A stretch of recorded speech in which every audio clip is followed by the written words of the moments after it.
fueron muchas veces en mi casa. El muro era de estuco áspero, con ese acabado rugoso que te raspa la espalda si te apoyas.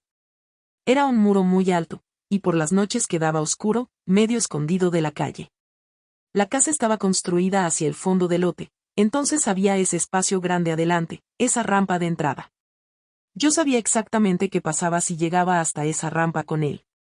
Si me dejaba llevar hasta ahí, si caminaba con él hasta esa esquina oscura junto al muro, podía estar completamente segura de una cosa: no iba a salir de ahí.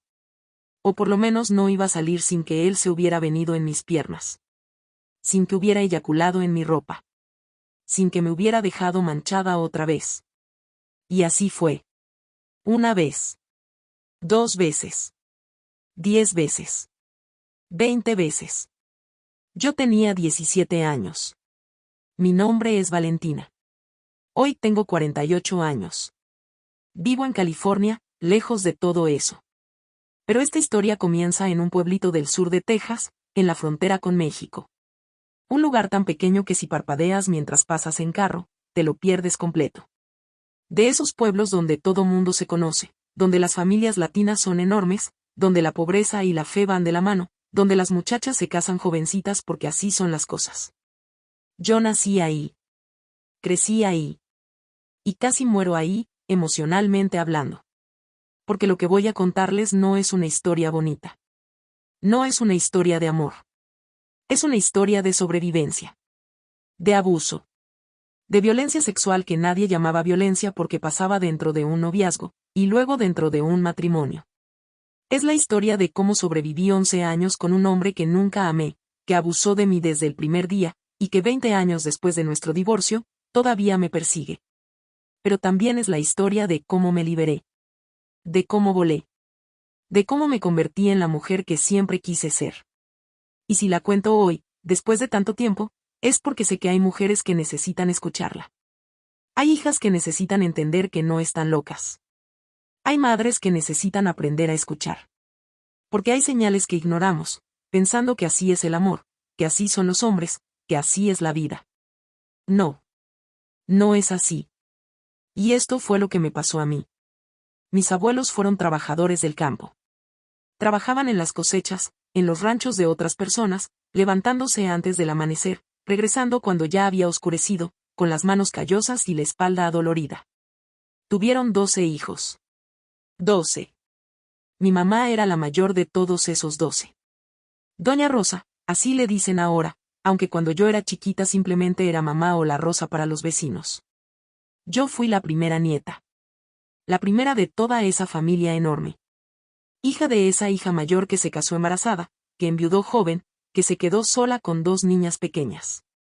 Mi papá murió cuando yo tenía 7 años recién cumplidos. Fue un accidente de carro. Salió a trabajar una mañana de martes y nunca regresó. Tenía 28 años. Mi mamá tenía 25. Mi hermanita tenía 4. Los primeros recuerdos que tengo son contradictorios, como fotografías viejas que se mezclaron todas en una caja. Están las memorias bonitas, el amor de mis abuelos, las comidas familiares los domingos después de la iglesia, todos reunidos en esa mesa larga de madera, los frijoles refritos, el arroz, las tortillas hechas a mano. Los niños corriendo por todos lados, las risas, los chistes, mi abuelo tocando la guitarra. Pero también están las otras memorias. Las que duelen. La pobreza extrema. Casas con pisos de tierra. Sin agua corriente en algunas. Sin luz eléctrica. El hambre disfrazada de vamos a comer algo sencillito hoy. El frío en invierno porque no había calefacción.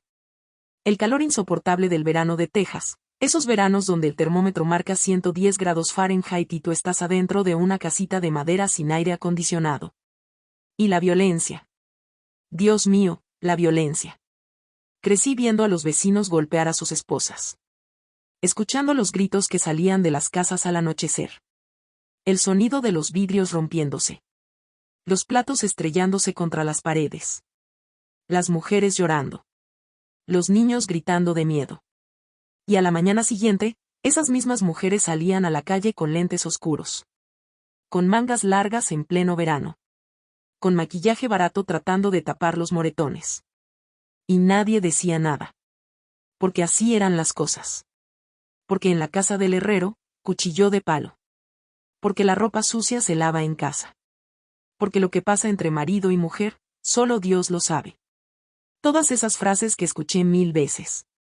Que me grabaron en la cabeza como un disco rayado. Yo también vi violencia en mi propia casa.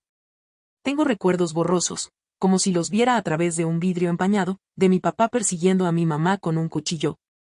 De sus peleas horribles. De los gritos. De mi mamá llorando encerrada en el baño. Y luego, de repente, todo ese ruido se convirtió en silencio. El silencio del funeral de mi papá. El llanto de mi abuela. Los gritos de mi mamá cuando le dijeron que había muerto. El silencio de una niña de 7 años que no entiende por qué su papá no regresó a buscarla a la escuela. Y después de ese silencio, vino otra cosa. Vino la responsabilidad. Yo era la mayor. Era alta para mi edad. Y mi mamá necesitaba ayuda. A los 10 años yo ya trabajaba con mi mamá en el salón de belleza que montó en nuestra casa. Hacía manicure, pedicure, lavaba cabezas, ayudaba con los alisados. Mi mamá se había hecho estilista después de que murió mi papá, porque necesitaba mantener a 2 niñas sola. Y yo, automáticamente, me convertí en su ayudante. A los 13 años yo ya era maquilladora profesional. Arreglaba novias completas para las bodas. Peinados elegantes, maquillaje, pestañas postizas, todo. Arreglaba a las madrinas, a las damas de honor. Me paraba en tacones toda la mañana del sábado, yendo de casa en casa, cargando mi maleta de maquillaje. No tuve opción. No hubo un día en que mi mamá se sentara conmigo y me dijera, mija, ¿te gustaría ayudarme en el salón? No. Simplemente un día me dijo, ven, aprende a hacer esto, y ya. Porque éramos pobres. Porque necesitábamos el dinero. Porque así eran las cosas. ¿Qué iba a decir yo? ¿Qué no? ¿Qué quería ir a jugar con mis amigas? ¿Qué quería hacer mi tarea tranquila? ¿Qué quería ser niña?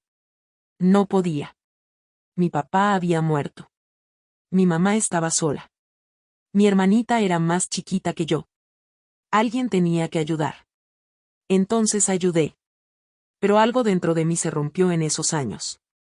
Algo que no supe identificar hasta muchos años después. Porque además del trabajo, además de la responsabilidad, además de la pobreza, vino otra cosa. Vino la violencia de mi propia mamá hacia nosotras. Mi mamá nos pegaba. A mí y a mi hermana. Con la chancla. Con el cinturón. Con lo que tuviera a mano. Si no limpiábamos la casa perfectamente, si no lavábamos la ropa, si no hacíamos todo exactamente como ella quería, nos caían las palizas. Y no estoy hablando de una nalgada. Estoy hablando de golpizas. De esas que te dejan marcada. De esas que te hacen esconderte debajo de la cama. Ella lo hacía porque era lo que sabía. Era como la habían criado a ella. Era lo que vio en su casa. No la culpo. Hoy, como adulta, entiendo que ella también fue víctima del mismo sistema. Pero como niña, yo no entendía nada. Solo sabía que tenía miedo. Que estaba enojada. Que quería gritar. Y cuando llegó la adolescencia, cuando empezaron los cambios, las hormonas, los primeros gritos de rebeldía, mi mamá encontró la solución perfecta. Me medicó. Antidepresivos. Prozac. A los 15, 16 años. Porque yo era la loca. La histérica. La que siempre está de malas. La que todo le molesta. Y era más fácil doparme con pastillas que sentarse a preguntarme qué me pasaba. Nadie me preguntó nunca qué me pasaba. Nadie me escuchó cuando intenté decir que estaba enojada porque me sentía atrapada. Porque quería estudiar. Porque quería tener amigas. Porque quería ser niña y no podía. Nadie. Nadie. Entonces me tragué las pastillas. Me tragué la rabia. Y seguí adelante. Pero esa rabia no desapareció. Se quedó ahí adentro, creciendo como un volcán a punto de explotar. Y la gente a mi alrededor no entendía por qué yo era así. ¿Por qué era tan brava? ¿Por qué era tan cortante? ¿Por qué no me dejaba que nadie me tocara? Era mi manera de defenderme. porque en el barrio donde crecí, si no te defendías, te jodían. Simple. Había muchachas de mi edad que a los 14, 15 años ya estaban embarazadas. Niñas criando niños. Y yo veía eso y pensaba, a mí no me va a pasar eso. A mí no. Entonces me hice la brava. La que peleaba con los muchachos. La que les pegaba si se pasaban de listos. La fea y la brava, me decían. Pero por dentro, yo solo quería una cosa. Libertad. Quería ser libre. Quería trabajar y ganar mi propio dinero. Quería salir con mis amigas. Quería reírme. Quería vivir. Pero a los 16 años, en un pueblo pequeño del sur de Texas, siendo pobre, siendo mujer, siendo latina, ¿qué libertad iba a tener? Ninguna. Y mi mamá, con la mejor intención del mundo, o tal vez solo queriendo quitarse el problema de encima, empezó con lo mismo que todas las mamás de la época. ¿Y tu noviecito? ¿Ya tienes novio? ¿Cuándo vas a traer un muchacho a la casa? Yo tenía 16 años. 16. Y ya me estaban buscando marido. Febrero de 1993. Carnaval. Había un club en el pueblo, el Club de los Trabajadores, donde hacían bailes. Y ese fin de semana era el baile de carnaval, el más grande del año. Mi mamá me dejó ir acompañada de mi prima, que era un año mayor que yo. Ella tenía 17, yo tenía 16, casi 17. Llegamos al baile. Mi mamá se fue con sus amigas a bailar y tomar. Mi prima y yo nos quedamos por ahí, viendo la fiesta, tratando de esquivar a los muchachos borrachos que se nos acercaban. Porque en esos bailes siempre pasaba lo mismo. Los hombres se emborrachaban y hacían como trenecitos para agarrar a las muchachas que estaban solas. Te tocaban. Te manoseaban. Te decían cochinadas al oído.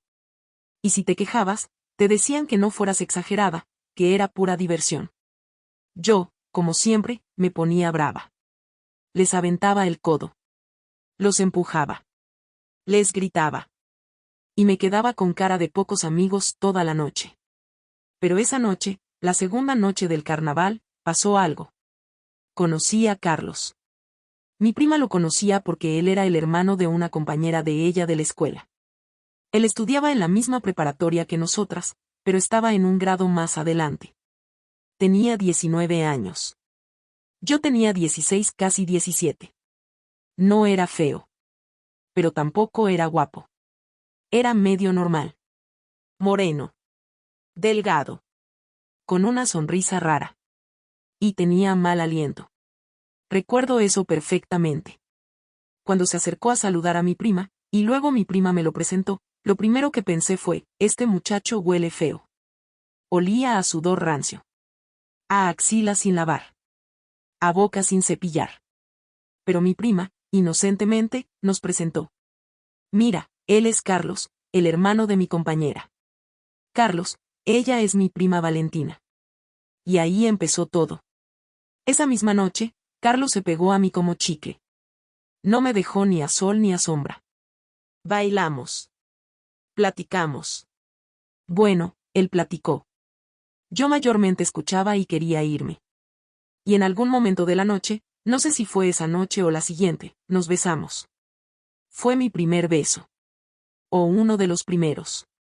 No lo recuerdo bien porque no fue memorable. Fue normal. Ni bueno ni malo. Solo un beso de adolescente torpe. Pero para Carlos, ese beso fue la señal que necesitaba.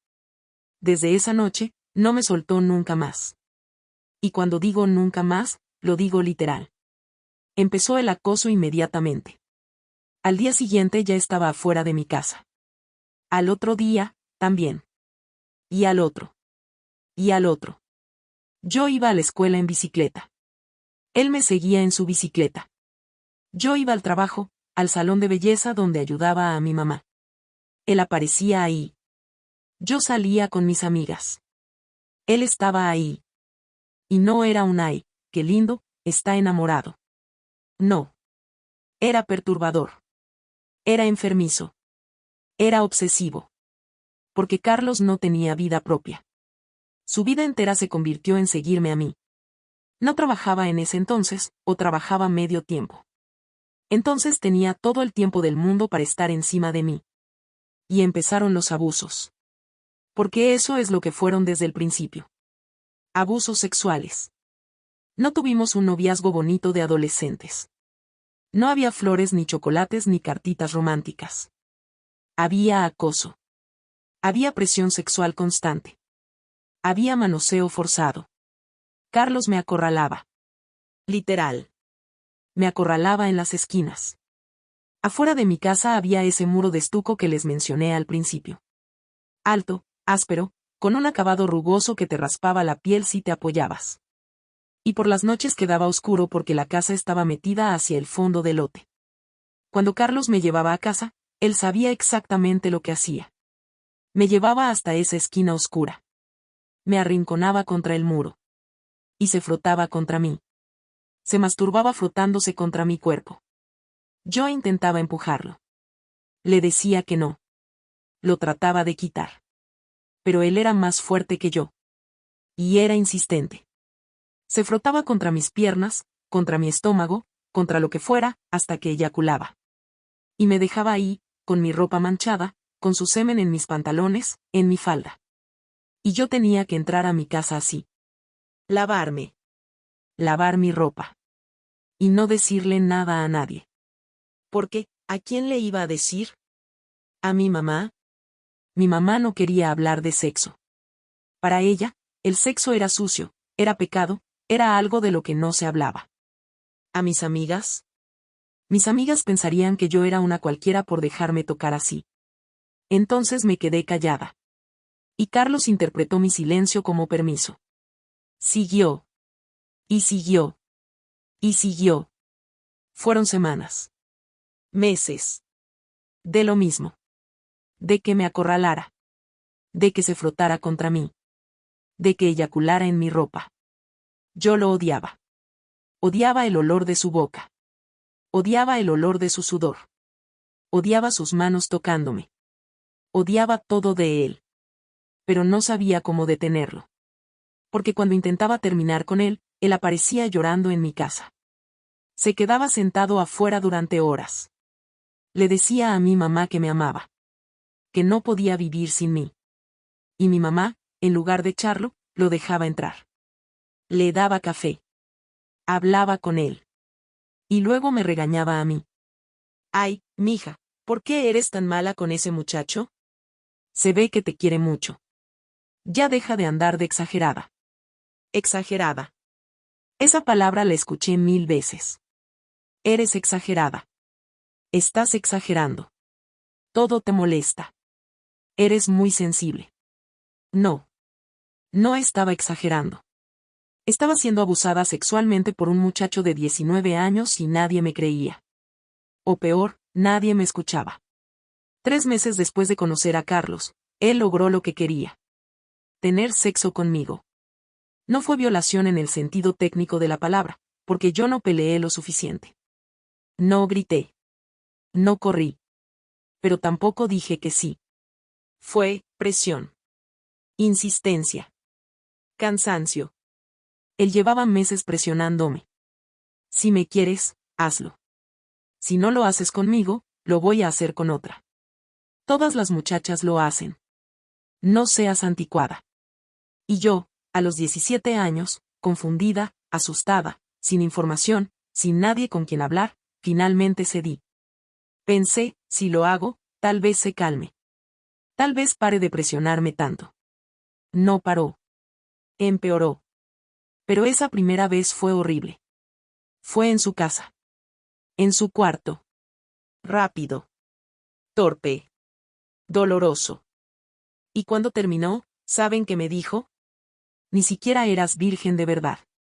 Me quedé helada. No entendí qué quería decir. Pero su tono fue de desprecio. Como si yo hubiera hecho algo malo. Me humilló. En el momento que se suponía debía ser especial, o por lo menos respetado, me humilló. Y yo me sentí sucia. Me sentí culpable. Me sentí como si hubiera hecho algo horrible. Pero no había hecho nada. Él fue quien me presionó. Él fue quien me manipuló. Él fue quien me usó. Pero yo fui quien se sintió mal. Porque así funciona el abuso. Te hace sentir que tú eres el problema. Los siguientes 4 años fueron un infierno que yo no reconocía como infierno porque no conocía nada mejor. Carlos consiguió trabajo como aprendiz en la compañía eléctrica. Ganaba poco, pero ganaba algo. Se sentía importante. Yo seguía trabajando con mi mamá en el salón. Haciendo uñas, peinados, maquillaje. Y Carlos. Carlos bebía. Desde joven.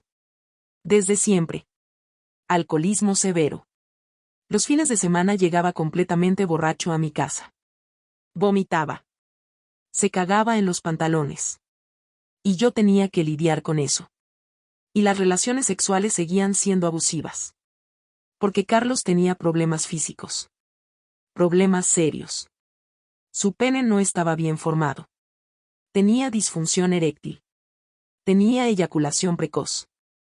Años después fuimos juntos al urólogo y me enteré de todo. El doctor me explicó que había malformaciones congénitas, que había tratamientos posibles, pero que era complicado. Pero en ese momento, con 17, 18 años, yo no entendía nada de eso. Solo sabía que nuestras relaciones sexuales eran horribles. Rápidas. Insatisfactorias. Y muchas veces forzadas. Porque cuando Carlos estaba borracho, lo que era casi todos los fines de semana, él igual exigía sexo. Y si yo me negaba, golpeaba las puertas. Gritaba. No me dejaba dormir.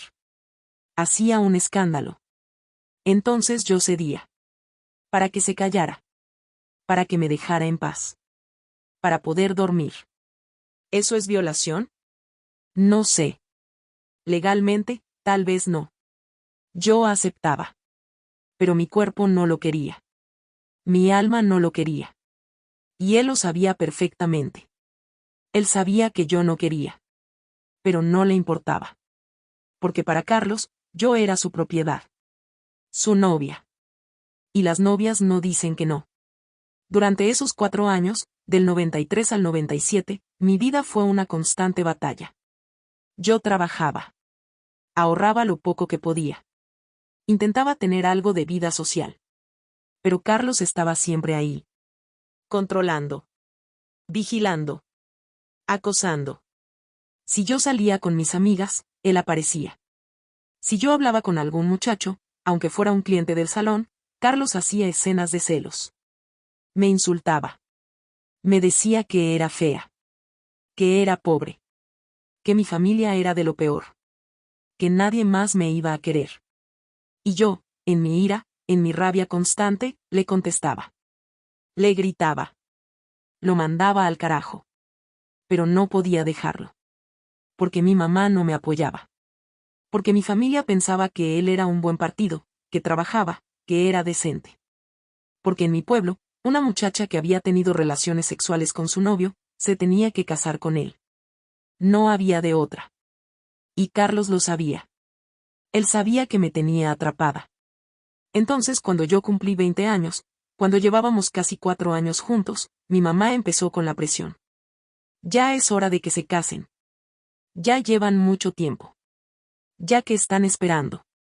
Yo no quería casarme. Nunca quise casarme con él. Le dije que no varias veces. Cancelé la boda 3 veces. Todo el mundo lo sabía. Mi familia sabía que yo no quería. Incluso hicieron apuestas sobre cuánto duraría el matrimonio. 6 meses. 1 año máximo.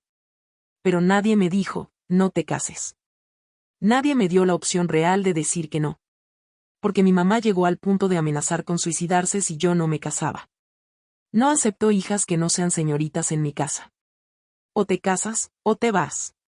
Y si no te casas, me tiro al río. Cerca de nuestra casa había un río. Y ella me lo decía en serio.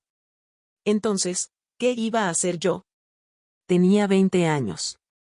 No tenía dinero. No tenía educación más allá del bachillerato. No tenía a dónde ir. Me casé. 1 de febrero de 1997. Boda civil el viernes. Boda religiosa el sábado a las 5 de la tarde. La iglesia decorada con flores. Mi vestido blanco hecho a la medida, no rentado. Las damas de honor. Los padrinos. La fiesta enorme con toda la familia, con tacos, costillas, cerveza, música de banda. Todo como debía ser. Excepto mi cara. En las fotos de esa boda, en ese álbum que quemé años después, mi cara es la de alguien que va camino al patíbulo. No hay una sola foto donde yo esté sonriendo de verdad. Ni una. Parezco un cadáver andante. Pálida.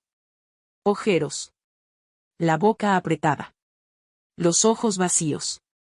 Y todos los que vieron esas fotos me dijeron lo mismo. Dios mío, parece que vas a un funeral. Te ves horrible. ¿Estabas enferma? No pareces feliz para nada. No. No estaba feliz. Estaba aterrorizada. Porque sabía exactamente lo que me esperaba. Sabía que acababa de firmar mi sentencia. Que me acababa de encadenar a un hombre que no amaba, que me abusaba, que me controlaba. Y no veía salida. Esa noche, en nuestra luna de miel que fue un viaje barato de 3 días a un hotel de mala muerte, lloré. Lloré y lloré. Y Carlos, borracho como siempre, ni se dio cuenta. Enero de 1998.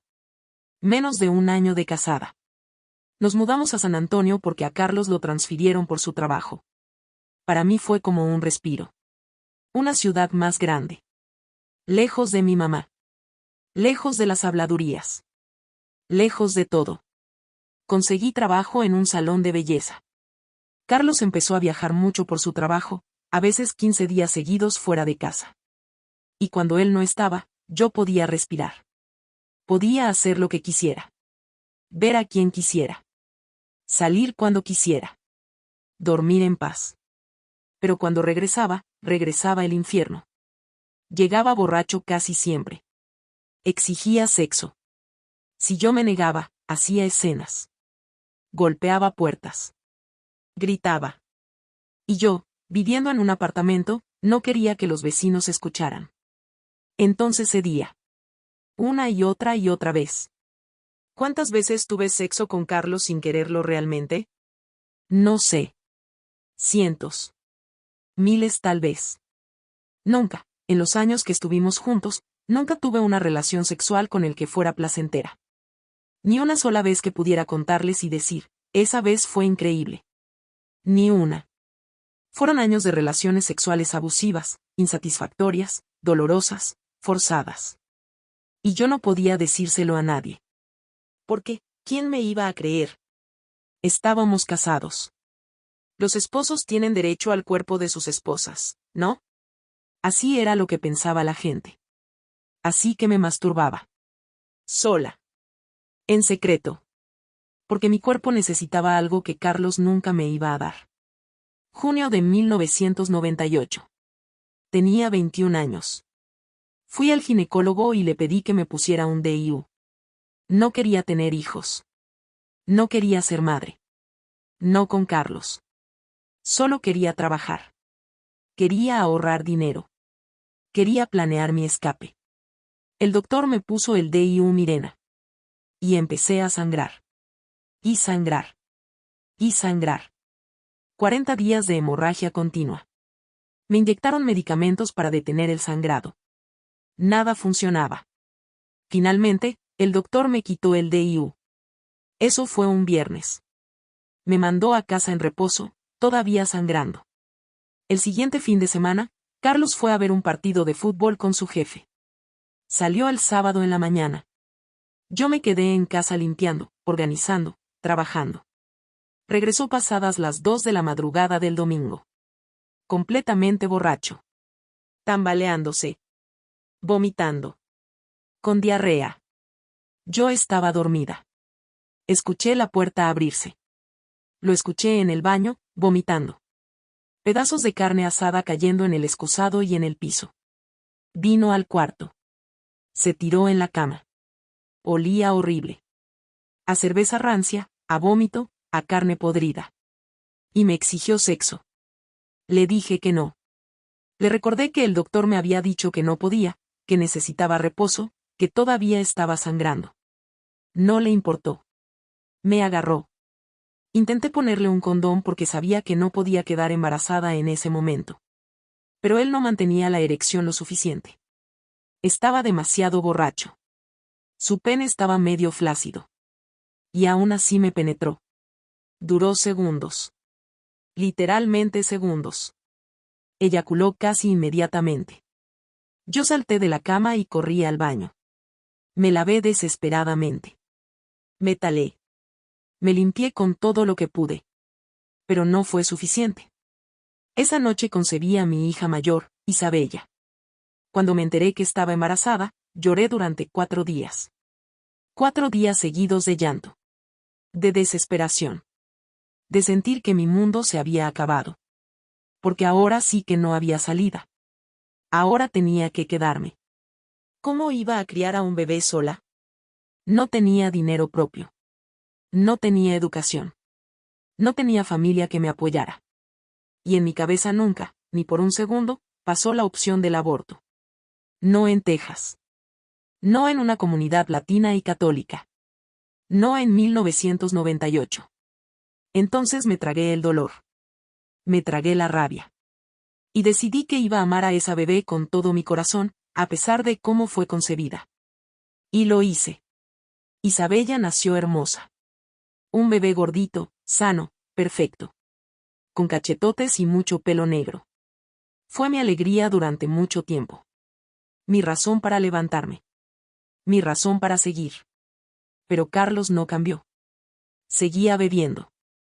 Seguía sin darme dinero. Seguía controlándome. Yo no podía comprarle ni un mameluquito a mi bebé sin su permiso. No podía salir de la casa. No podía tener dinero en mi bolsa. Tenía cuenta en el supermercado para comprar comida, pero no tenía efectivo. Si una amiga me invitaba a tomar un café, yo tenía que decir que no porque no tenía ni $5. Y Carlos controlaba todo. Cada centavo. Cuando Isabella tenía unos meses, Carlos y yo fuimos al urólogo. Queríamos que se hiciera la vasectomía. Ninguno de los dos quería más hijos. El doctor se negó. Ustedes tienen 27 y 23 años, y solo una hija. No puedo hacerles una vasectomía. Sería irresponsable de mi parte. Carlos se enojó. Yo me quedé callada. Y pensé, está bien. Ya veré cómo me cuido. Pero me relajé. Me descuidé. Y 2 años después, quedé embarazada de Camila. Cuando me enteré del segundo embarazo, mi primera reacción fue de resignación. Pensé, perfecto. Así ya tengo las 2 hijas del mismo padre. Pero a esta, me ligo las trompas, y después me divorcio. Ya lo estaba planeando. A los 26 años, ya estaba planeando mi escape. Camila nació con problemas de salud que no supimos identificar hasta años después. Era celiaquía. Pero de bebé lloraba todo el tiempo, vomitaba, no dormía. Me dio mucho trabajo. Mucho. Pero también me dio una razón más para concentrarme en algo que no fuera Carlos. Cuando Camila nació, me hicieron la ligadura de trompas. A los 26 años, me aseguré de que nunca más iba a tener hijos con ese hombre. Y empecé a planear seriamente cómo iba a salir de ahí. Pero mientras yo planeaba mi escape, Carlos estaba construyendo su doble vida. Empezó a tener aventuras. Novias serias en otras ciudades donde trabajaba. En Corpus Christi tenía una. Tenía ropa en su casa. Mis hijas la conocían. Él las llevaba a su casa de visita. Y yo no sabía nada. ¿Por qué iba a saber? Él me decía que me amaba. Que estaba obsesionado conmigo. Que no podía vivir sin mí. ¿Por qué iba a pensar que me estaba poniendo el cuerno? Pero lo estaba. Con varias. Octubre de 2002. Fuimos a mi pueblo para el cumpleaños de mi sobrino. Camila tenía 10 meses. Después de la fiesta, como a las 6 o 7 de la noche, Carlos dijo que iba a llevar a su papá a casa. Yo me quedé en casa de mi mamá con las niñas. Las bañé. Les di de comer. Las acosté. Me quedé dormida. A las 4 de la madrugada, Camila empezó con fiebre alta.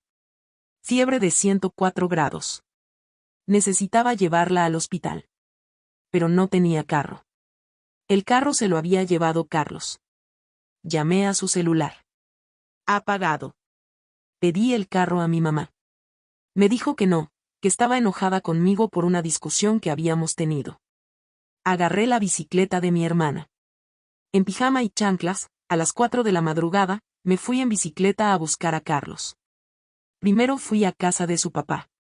El carro no estaba ahí. Busqué en los bares cercanos. Nada. Regresé a casa. Pedí prestado el carro de mi prima. Su esposo, enojado, me lo prestó. Y me fui a buscar por todo el pueblo. A las 5 de la madrugada lo encontré. En un bar conocido de la avenida principal. Sentado en una mesa afuera. Con 2 mujeres. Y mi excuñado. La mesa llena de botellas vacías. Ceniceros llenos. Vasos de whisky. Botanas. Y Carlos con una de las mujeres prácticamente encima. Vi su camisa naranja fosforescente a través de la ventana. Una camisa nueva que yo le había comprado. Estacioné el carro mal estacionado. Me bajé. Entré al bar. Y me volví loca. Les grité a todos. Agarré las botellas y las tiré. Le pegué a Carlos en la cara. Las mujeres salieron corriendo. Carlos estaba tan borracho que apenas podía hablar. Había dejado su alianza de matrimonio en el bolsillo. Tenía la marca en el dedo pero se había quitado el anillo. Y yo, ahí parada en pijama y chanclas, delante de todo el bar, delante de todo el pueblo que me vio entrar gritando como loca, sentí algo que nunca había sentido antes. Alivio. Porque por fin, tenía la prueba que necesitaba. Por fin tenía la excusa que me iba a dar mi libertad. Los meses siguientes fueron de pesadilla. Peleas horribles. Cachetadas de los 2 lados. Gritos. Amenazas. Yo monté una tienda de productos de belleza con el dinero que teníamos ahorrado. Era mi plan para ser independiente. Carlos me suplicaba que regresara. Me ofrecía todo. Casa nueva. Muebles nuevos. Decorar como yo quisiera. Todo lo que nunca me había dado. Pero yo solo quería una cosa, el divorcio. En marzo de 2004, mientras Carlos estaba de viaje, empaqué todo. Agarré a mis 2 hijas. Dejé muebles suficientes para que él pudiera vivir. Y me fui. Alquilé una casa. Empecé los trámites del divorcio. Y Carlos empezó su campaña de terror. Me perseguía. Se escondía afuera de mi casa en su carro. Me seguía al trabajo. Me llamaba 50 veces al día. Le decía a mi mamá que yo tenía amantes. Que era una prostituta. Que no servía como madre. Pero yo no cedí. Por primera vez en mi vida, no cedí. El divorcio se finalizó en noviembre de 2004. Isabella tenía 6 años. Camila tenía 3. Le dejé todo a Carlos, la casa, el carro, el terreno. Yo solo quería mi libertad. Solo quería que firmara los malditos papeles y me dejara en paz. Y firmó. Yo era libre. Después del divorcio, conocí el amor de verdad por primera vez en mi vida. Un hombre bueno. Dulce. Respetuoso. Que me trataba como una reina. Que me enseñó que el sexo podía ser increíble. Que podía tener orgasmos. Que mi cuerpo podía sentir placer. Estuvimos juntos 6 años. No nos casamos, pero fue la relación más sana que he tenido. Hasta hoy lo quiero. Hasta hoy somos amigos. Mi hija menor dice que él es su otro papá. Y luego, en 2009, mi tía que vivía en Los Ángeles me invitó a California. Dejé a mis hijas temporalmente con Carlos. Y me fui. Cuando llegué a Los Ángeles, sentí que me dieron alas. Tenía 32 años. Y por primera vez en mi vida, descubrí lo que era vivir de verdad. Salía a bailar. Iba a la playa. Conocía gente de todo el mundo. Trabajaba en restaurantes, en salones, limpiando casas. Ganaba mi propio dinero. Viajaba. Tuve novios que me trataban increíble. Que me hacían sentir bella. Deseada. Viva. Por primera vez, fui yo misma. Y puse 2.500 kilómetros entre Carlos y yo. Pero Carlos nunca me dejó en paz. En 2016 y 2017, Después de mucha batalla legal, traje a mis hijas conmigo a California. Las ayudé a conseguir documentos, ciudadanía, educación.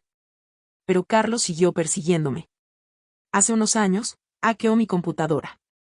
Robó fotos mías. Fotos normales. Fotos en ropa deportiva. Las alteró con Photoshop. Las publicó en Facebook con mi número de teléfono diciendo que yo era un escort. Mi familia lo vio. Mis hijas lo vieron. Y aunque lo borré en minutos, el daño estaba hecho. Durante 20 años, Carlos ha intentado destruir mi vida. Ha inventado que soy traficante de personas. Que soy traficante de órganos. Que todo lo que tengo es dinero robado. Nada es cierto. Pero él no puede dejarme en paz. Porque para él, yo le pertenezco. Siempre le he pertenecido. Hace 1 año y medio, mis hijas dejaron de hablarme. Carlos les mandó esas fotos alteradas. Les llenó la cabeza con sus mentiras. Y ellas, ahora adultas, con sus carreras, sus trabajos, sus vidas que yo las ayudé a construir, decidieron cortarme de sus vidas. Me dolió. Me deprimí profundamente. Hice terapia. Tomé antidepresivos. Pero ahora estoy mejor. Porque entendí algo fundamental. Yo hice mi trabajo como madre. Las crié para ser mujeres fuertes, independientes, que nunca dependieran de un hombre. Que nunca tuvieran que aguantar lo que yo aguanté. Que pudieran elegir. Que fueran libres. Y lo logré. Si ahora deciden no hablarme por fotos falsas y mentiras de su padre, ese es su derecho. Es su decisión. Y yo las dejo ir. Porque yo también tengo derecho a mi paz. Hoy tengo 48 años. Estoy soltera. Sin novio. Sin marido. Sola. Y soy más feliz de lo que jamás imaginé que podría ser. Porque soy libre. Libre para hacer con mi cuerpo lo que yo quiera. Libre para tener sexo con quien yo quiera, cuando yo quiera, como yo quiera. O para no tenerlo si no quiero. Libre para trabajar donde quiera. Libre para viajar. Libre para reír. Libre para llorar. Libre para ser exactamente quien soy. Y esa libertad no me la quita nadie. Ni Carlos. Ni mis hijas. Ni mi mamá. Ni la sociedad. Ni nadie. Bandera triangular en mástil, las señales que yo ignoré. Me seguía a todos lados desde el primer día. Esto no es romántico. Es acoso. Es obsesión enfermiza, abuso sexual antes del matrimonio. Me forzaba, se masturbaba frotándose contra mí, me dejaba manchada. Eso es abuso sexual y nadie en mi familia me escuchaba.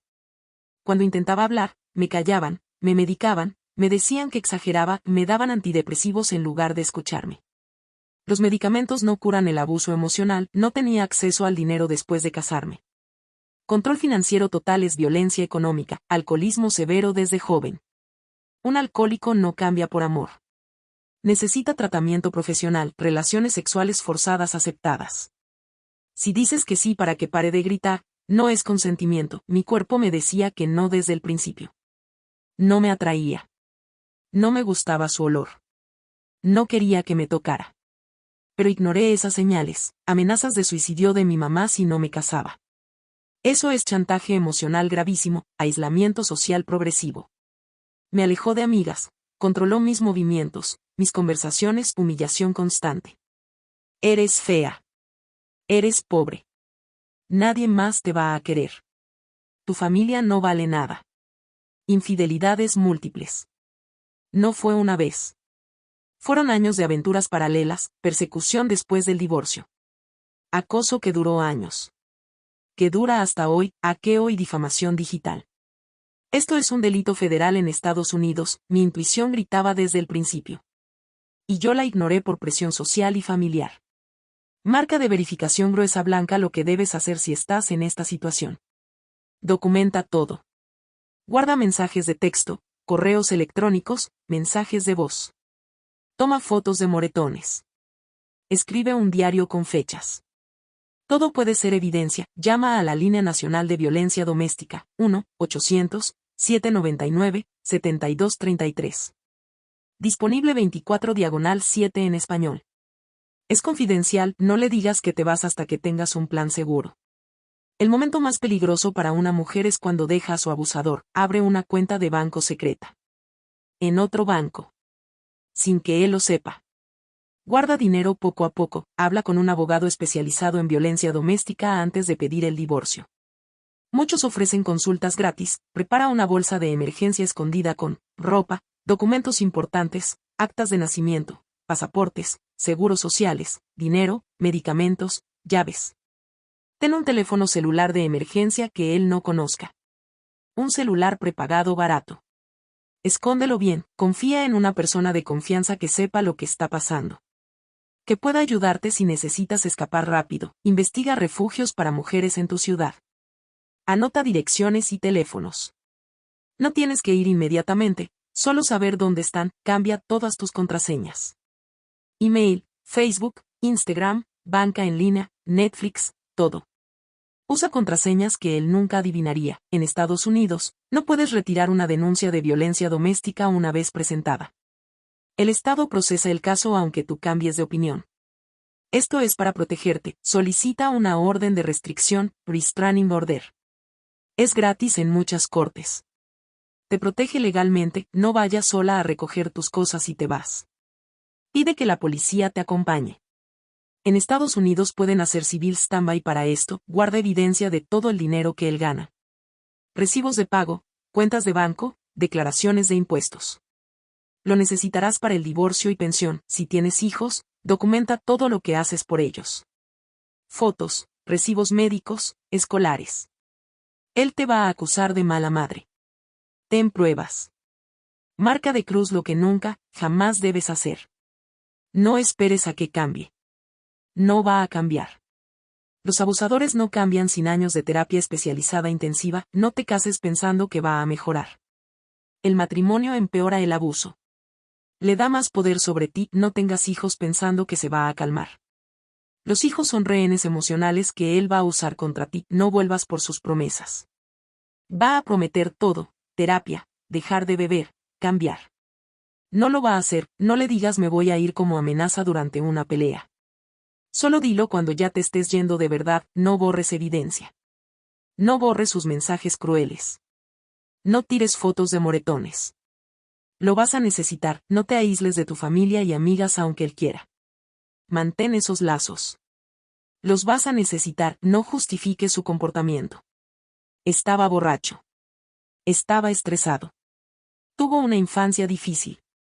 Nada justifica el abuso, no creas que el sexo forzado en el matrimonio no cuenta. La violación marital es ilegal en los 50 estados desde 1993. Dejes que te convenzan de que estás loca. Si sientes que algo está mal, algo está mal. Punto, no esperes a tener suficiente dinero para irte. Nunca va a ser suficiente. Hay refugios gratuitos. Hay ayuda, no te quedes por los niños. Los niños en hogares violentos sufren trauma profundo. Se van a recuperar mejor en un hogar pobre y tranquilo que en uno rico y violento. No le cuentes tus planes a nadie que pueda decírselo a él. Ni a tu mamá si ella lo defiende. Ni a amigas que sean chismosas, no regreses solo para recoger más cosas. Recoge lo esencial y vete. Las cosas se reemplazan. Tu vida no creas que estás sola. Hay miles de mujeres pasando por esto. Hay organizaciones enteras dedicadas a ayudarte. Úsalas.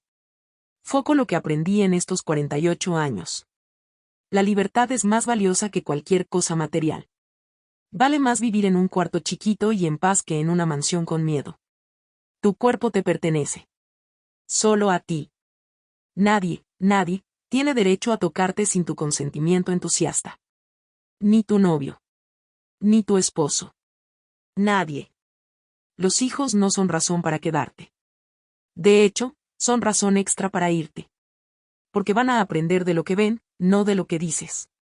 Tu familia puede amarte y aún así estar completamente equivocada. A veces tienes que salvarte sola. El amor real no duele. No te controla. No te humilla. No te pega. No te fuerza. Si duele, no es amor. Nunca es demasiado tarde para empezar de nuevo. Yo lo hice a los 32. Lo volvería a hacer a los 60 si fuera necesario.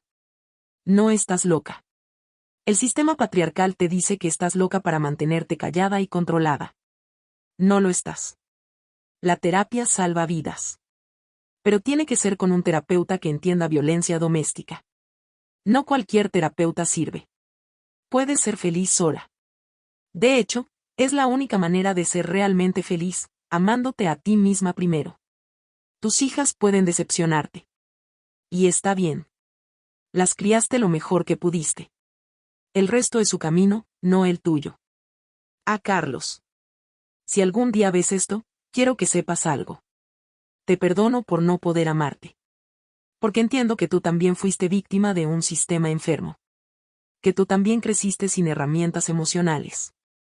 Que tú también sufriste. Pero nunca te voy a perdonar por los abusos sexuales. Nunca. Eso no tiene perdón. Te deseo que encuentres paz. Que seas feliz con tu esposa. Que por fin dejes ir esta obsesión conmigo. Porque yo ya te solté hace 20 años. Suéltame tú también. A mis hijas Isabella y Camila. Las amo. Siempre las amé. Todo lo que hice fue para que ustedes fueran libres. Si están enojadas porque hablé demasiado de sexo, lo siento. Pero preferí que supieran la verdad. Preferí que entendieran que ningún hombre tiene derecho a forzarlas.